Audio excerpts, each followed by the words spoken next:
വിശുദ്ധ കുരിശിന്റെ അടയാളത്താൽ ഞങ്ങളുടെ ശത്രുക്കളിൽ നിന്ന് ഞങ്ങളെ രക്ഷിക്കണമേ. ഞങ്ങളുടെ തമ്പുരാനെ, പിതാവിന്റെയും പുത്രന്റെയും പരിശുദ്ധാത്മാവിന്റെയും നാമത്തിൽ ആമേൻ.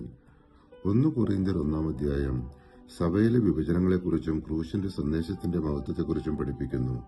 പൗലോസ് വിശ്വാസികളെ ഏകത്വത്തിലേക്ക് വിളിക്കുന്നു. മനുഷ്യജ്ഞാനത്തെക്കാൾ ദൈവത്തിന്റെ ശക്തിയായ ക്രൂശിന്റെ വചനത്തെ ഉയർത്തിക്കാട്ടുന്നു. പൗലോസ് കൊറിന്ത്യർ സഭയോട് അഭിവാദനം പറയുന്നു. ക്രിസ്തുവിൽ ലഭിച്ച കൃപയ്ക്ക് നന്ദി പറയുന്നു. സഭയിൽ ഞാൻ പൗലോസിന്റെ പക്ഷക്കാരൻ, അപ്പൊല്ലോസിന്റെ പക്ഷക്കാരൻ, കേഫാവിന്റെ പക്ഷക്കാരൻ എന്നിങ്ങനെ പറയുന്ന വിഭജനങ്ങളെ അദ്ദേഹം ശാസിക്കുന്നു. ക്രൂശിന്റെ വചനം നശിച്ചു പോകുന്നവർക്ക് ഭോഷത്വവും രക്ഷിക്കപ്പെടുന്ന നമുക്കോ ദൈവശക്തിയുമാകുന്നു. 1 കൊറിന്ത്യർ 1-ാം മനുഷ്യജ്ഞാനത്തെ ദൈവം ഭോഷത്വമാക്കുന്നു. ക്രൂശിക്കപ്പെട്ട ക്രിസ്തുവാണ് യഥാർത്ഥ ജ്ഞാനവും ശക്തിയും. യഹൂദന്മാർ അടയാളം തേടുന്നു, യവനന്മാർ ജ്ഞാനം അന്വേഷിക്കുന്നു. എന്നാൽ വിളിക്കപ്പെട്ടവർക്ക് ക്രിസ്തു ദൈവശക്തിയും ദൈവജ്ഞാനവുമാണ്. 1 കൊറിന്ത്യർ 2-ാം ദൈവജ്ഞാനവും പരിശുദ്ധാത്മാവിന്റെ വെളിപാടും സംബന്ധിച്ചുള്ളതാണ്.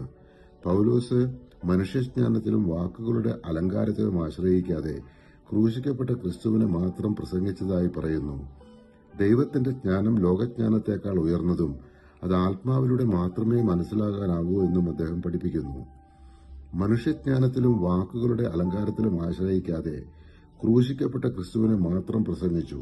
ലോകജ്ഞാനത്തെക്കാൾ ഉയർന്ന ദൈവജ്ഞാനം അത് ആത്മാവിലൂടെ വെളിപ്പെടുന്നു. മനുഷ്യഹൃദയത്തിൽ കടന്നുവരാത്ത ദൈവത്തിന്റെ പദ്ധതികൾ പരിശുദ്ധാത്മാവിലൂടെ വിശ്വാസികൾക്ക് വെളിപ്പെടുന്നു. ആത്മീയ കാര്യങ്ങൾ ആത്മീയമായി മാത്രമേ തിരിച്ചറിയാനാവൂ. ലോകജ്ഞാനം അതിനെ ഗ്രഹിക്കില്ല. ലോകത്തിന്റെ ആത്മാവല്ല, ദൈവത്തിൽ നിന്നുള്ള ആത്മാവാണ് നാം സ്വീകരിച്ചിരിക്കുന്നത്. ദൈവം നമുക്ക് സൗജന്യമായി തന്നിരിക്കുന്നു അറിയേണ്ടതിന്. 1 കൊറിന്ത്യർ 2-ാം 12 പരിശുദ്ധാത്മാവേ, തിരുവചനത്തിന്റെ അനന്തശക്തിയാൽ ആത്മാവിന്റെ ബലങ്ങളും ദാനങ്ങളും നൽകി തീഷ്ണതയാൽ ഞങ്ങളെ ജ്വലിപ്പിക്കണമേ. ആമേൻ.